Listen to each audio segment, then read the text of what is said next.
Hello everyone, welcome back to my channel. आज हम zero से अंग्रेजी पढ़ना सीखेंगे। इससे आपको एक फायदा और होगा कि जिन लोगों को हिंदी बिल्कुल नहीं आती है वो हिंदी के स्वर और व्यंजन वर्ण दोनों सीख सकते हैं। आगे मैं हिंदी की वीडियोस लेकर आ रही हूँ जिसमें हम बिना मात्रा वाले शब्दों से लेकर मात्राओं वाले शब्दों को पढ़ना सीखेंगे, और साथ ही ऐसी वीडियोस भी होंगी जिसमें हम कहानी के माध्यम से हिंदी पढ़ना सीखेंगे। साथ ही मैं अंग्रेजी भी पढ़ाती रहूंगी। तो चलिए शुरू करते हैं जीरो से अंग्रेजी। बिल्कुल जीरो से अंग्रेजी कैसे सीखें। सबसे पहले इसके लिए हमें स्वर वर्ण, हिंदी के जो स्वर होते हैं अ आ इ ई, इनको अंग्रेजी में लिखना आना चाहिए, ठीक है। और उसके बाद हम व्यंजन वर्ण को अंग्रेजी में लिखना सीखेंगे।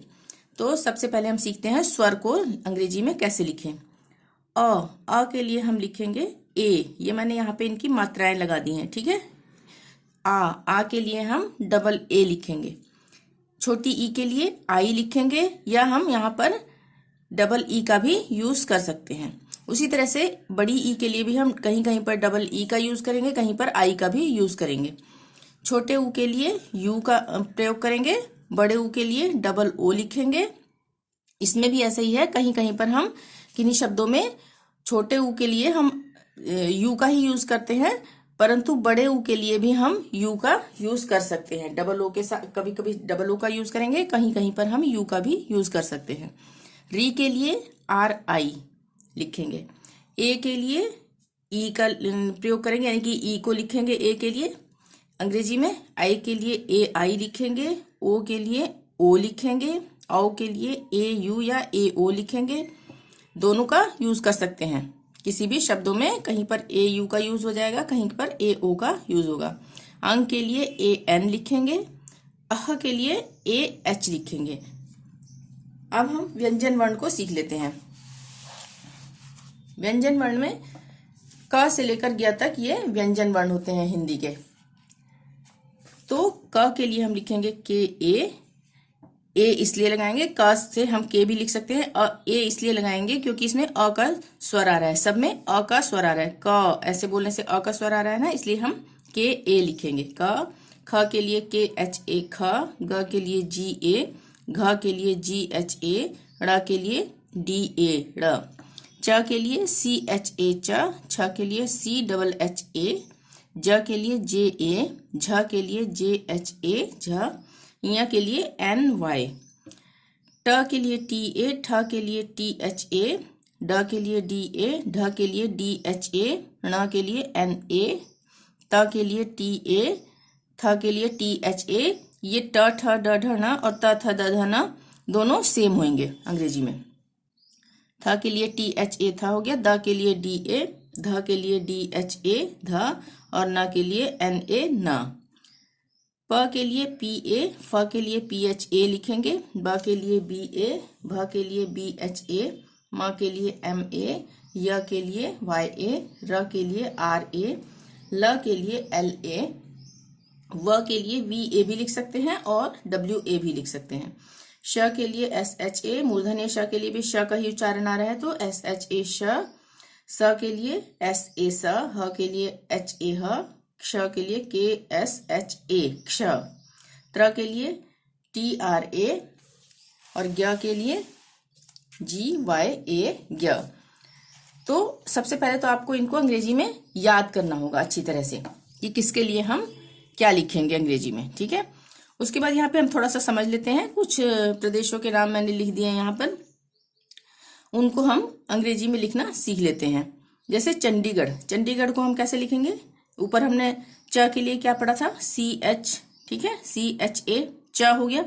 उसके बाद अंग की बिंदी है तो यहाँ पे ए पहले से ही आ रहा है। यहाँ पे हम चंडीगढ़ लिखेंगे तो आधा न भी लिख सकते हैं ना, तो आधे न के लिए सिर्फ एन लगेगा। पूरा ना होगा तो एन ए लगेगा, और आधा ना होगा यानी कि आधा ना यानी बिंदी के लिए हम एन लगाएंगे, हो गया। और ग के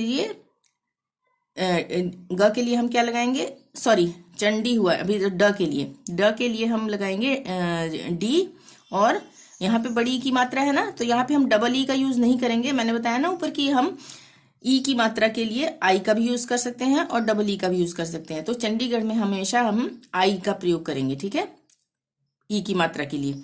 और ग के लिए जी ए ग हो गया।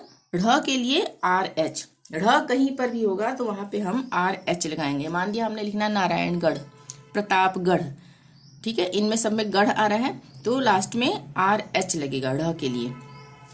उसी तरह से भोपाल लिख कर देख लेते हैं। भोपाल, भ के लिए BH, ए क्यों नहीं लगाएंगे? ऊपर हमने पढ़ा कि भ के लिए BHA होता है, पर यहाँ पे हम ए क्यों नहीं लगाएंगे? क्योंकि मात्रा आ गई है, जहां पर मात्रा आएगी वहां पे मात्रा का प्रयोग होगा, ए नहीं लगेगा।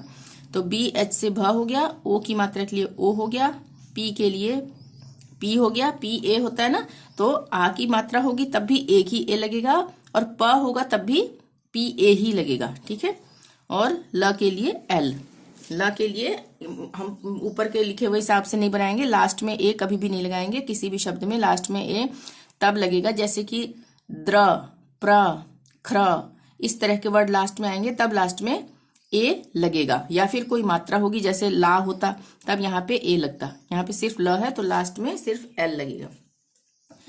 मुंबई, मुंबई में म के लिए M और फिर मात्रा आ गई है तो छोटे ऊ की मात्रा है तो U, मुंह हो गया। आधा म है तो सिर्फ M लगेगा, ए नहीं लगेगा। पूरा म होता तो MA लगता, ठीक है। और ब के लिए BA और बड़ी ई है यहाँ पे, तो यहाँ पे लास्ट में हमेशा आई का ही यूज करेंगे, डबल ई नहीं लगाएंगे मुंबई में, आई का ही यूज करेंगे। रांची, र के लिए R और मात्रा लगी है तो मैंने बताया था ना कि रा हो या र हो, दोनों के लिए जब तक हम बहुत खींच के नहीं बोलेंगे तब तक एक ही ए लगेगा। रा और बिंदु है चंद्र बिंदु तो उसके लिए N, च के लिए CH, ई की मात्रा है तो आई का यूज करेंगे, डबल ई नहीं करेंगे रांची में, ठीक है। उसके बाद है केरला, क के लिए के, ए की मात्रा है तो ई, र के लिए RA, ल के लिए L और लास्ट में मात्रा लगी है तो एक ए लगेगा, ठीक है। केरला। दिल्ली, द के लिए D, ए की मात्रा है तो ई, आधा ल है तो L, ए नहीं लगेगा। ह के लिए H और लास्ट में बड़ी की मात्रा है तो आई का यूज करेंगे, दिल्ली। आजमगढ़, यहाँ पे भी आ गया ना आजमगढ़, तो आ के लिए एक ए, हाँ यहाँ पे हम डबल ए का भी यूज कर सकते हैं। आ हो गया। उसके बाद ज के लिए JA, म के लिए M, आजमगढ़, ठीक है। म के लिए यहाँ पे ए नहीं लगाएंगे आजमगढ़ में, यही स्पेलिंग होगी। ग के लिए GA, ग हो गया, और ढ के लिए RH, आजमगढ़। कानपुर, क के लिए के, आ की मात्रा है तो एक एक लगेगा, का नहीं बना रहे हम, बहुत खींच के नहीं बोल रहे हैं, कानपुर बोल रहे हैं। न के लिए N और कान हो गया ना, काना नहीं बोल रहे, काना बोलेंगे तब हम N के साथ एक ए लगाएंगे। प के लिए P, छोटे ऊ की मात्रा है तो U, पु हो गया। र के लिए R, पुर, कानपुर।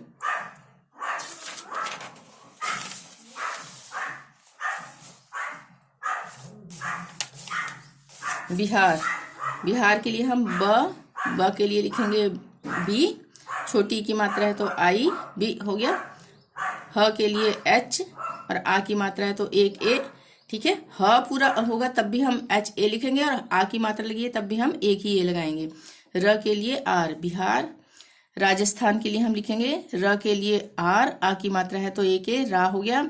अब हम इसको ऐसे नहीं लिखेंगे कि रा डबल ए लगा के राजस्थान, ऐसे नहीं लिखेंगे, इसीलिए एक ही ए लगेगा, रा हो गया। ज के लिए राज बोल रहे हैं, राज, राज नहीं बोल रहे हैं इसलिए सिर्फ जे लगेगा, आधा ज हो तो चाहे हम इस तरह से प्रोनाउंस कर रहे हो राजस्थान, राजस्थान, ठीक है, तब भी ए यहाँ पर यूज नहीं होगा। राज हो गया, RAJ, राज। स्थान, आधा स है तो सिर्फ S लगेगा, ए नहीं लगेगा। थ के लिए TH, आ की मात्रा है तो ए, और न के लिए N, राजस्थान। उसी तरह से गुजरात, ग के लिए G, छोटे ऊ की मात्रा है तो U, ज के लिए J, गुजरात, गुजरात नहीं बोल रहे हम, बोल रहे हैं गुजरात, ठीक है, तो ए नहीं लगेगा यहाँ पे। र के लिए R, आ की मात्रा है तो ए के, और त के लिए T, गुजरात। उसी तरह से चेन्नई, च के लिए CH, ए की मात्रा है तो E, और यहाँ पे डबल आधा ना और पूरा ना दोनों आ रहा है ना, चेन्नई, ठीक है, तो यहाँ पे हम डबल N का यूज करेंगे, चेन्नई, फिर ठीक है। उसके बाद हम ए का प्रयोग करेंगे न के साथ, NA, और ई है तो लास्ट में बड़ी ई है तो हम आई ही लगाएंगे, चेन्नई। मध्य प्रदेश, म के लिए MA, आधा ध है तो DH ए नहीं लगेगा। य के लिए YA मध्य, अब हम बोल रहे हैं ना मध्य, ठीक है, तो Y के साथ ए लगेगा। प्रदेश, प के लिए P, उसमें र है तो आर आ जाएगा। र के बाद एक ए आएगा। मैंने बताया था ना भी क्र ख्र सब में लास्ट में ए आता है उनमें, तो है यहाँ पे, तो PRA हो गया। द के लिए D, ए की मात्रा है तो ई, श के लिए SH प्रदेश। उत्तर प्रदेश, उ के लिए यू, उत्तर, अब यहाँ पे हम जोर देके बोल रहे हैं तो डबल टी आएगा, क्योंकि उत्तर 2 बार आ रहा है, एक तो आधा ट आ रहा है, फिर ट आ रहा है पूरा, तो UTTA, उसके बाद र के लिए R, प्र के लिए PRA हो गया। देश, DESH प्रदेश। भोपाल, भोपाल शायद मैं पीछे बता चुकी हूँ, दोबारा पढ़ लेते हैं। भ के लिए BH, ओ की मात्रा है तो O, P के लिए P और आ की मात्रा है तो एक A, और ल के लिए L भोपाल। बंगाल, ब के लिए BA और अंक की बिंदी है तो N, क्योंकि ए पहले ही आ रहा है इसलिए अंक की बिंदी है, तो यानी आधा न के लिए हम N का यूज करेंगे। ग के लिए GA, गा के लिए GA और ल के लिए L। ऐसे नहीं लिखेंगे कि हम बंगाल बोल रहे हैं तो यहाँ पे हम BANGAAL, ये नहीं लिखेंगे, ये गलत हो जाएगा, ठीक है ना। बंगाल ने एक ही ए आएगा यहाँ पे, ठीक है। अब जैसे हम बीच में हम बड़ी ई का यूज कैसे करेंगे हम, वो मैं बता देती हूँ। मान लिया कि हमने लिखना है रीता, तो रीता को हम ये यहाँ पे लिख देती हूँ रीता। तो किसी नाम में अगर हमने लिखना है तो हम इसको RITA भी लिख सकते हैं, और इसको हम इस तरह से भी लिख सकते हैं रीता, क्योंकि बड़ी ई की मात्रा आ रही है, ठीक है। पर लास्ट में जब भी कहीं पर भी ई की मात्रा का प्रयोग होगा तो वहां पर हम आई का ही यूज करेंगे, ठीक है। तो आज की वीडियो में इतना ही। आगे मैं हिंदी की वीडियोस लेके आने वाली हूँ। जिनको बिल्कुल भी हिंदी नहीं आती है वो मेरी वीडियो से हिंदी पढ़ना लिखना सीख जाएंगे। तो आज के लिए इतना ही। वीडियो पसंद आई हो तो प्लीज़ लाइक जरूर कर दें। चैनल को सब्सक्राइब नहीं किया तो प्लीज़ सब्सक्राइब कर लें और शेयर जरूर करें। Thank you. मिलते हैं नेक्स्ट वीडियो में। Till then bye bye.